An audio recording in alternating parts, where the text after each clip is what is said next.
தேர்தலில் எம்எல்ஏ சீட்டை விற்காதே, அடிமட்ட தொண்டனுக்கும் வாய்ப்பு கொடு, விற்காதே விற்காதே, எம்எல்ஏ சீட்டை விற்காதே, ஏமாற்றாதே ஏமாற்றாதே, காங்கிரஸ் சேவாதளத்தை ஏமாற்றாதே, கொடுத்துடு கொடுத்துடு, ஒரு தொகுதியை ஒதுக்கிடு.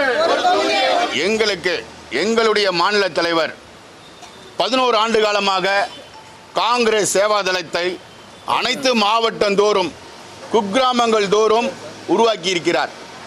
மீண்டும் தமிழகத்திலே காங்கிரஸ் கட்சியை வலுப்பெற வைக்க வேண்டும் என்ற ஒரே எண்ணத்திற்காக தான் கூட்டணியிலே 28 சட்டமன்ற காங்கிரஸுக்காக ஒதுக்கீடு செய்யப்பட்டிருக்கின்றது. அதிலே ஒரே ஒரு சட்டமன்ற உறுப்பினரை பிரதித்துவத்தை எங்களுடைய தமிழ்நாடு சேவாதளத்திற்கு ஒதுக்க வேண்டும் என்று அகில இந்திய காங்கிரஸையும் மாநில காங்கிரஸையும் வலியுறுத்தி கேட்டுக்கொள்கிறோம்.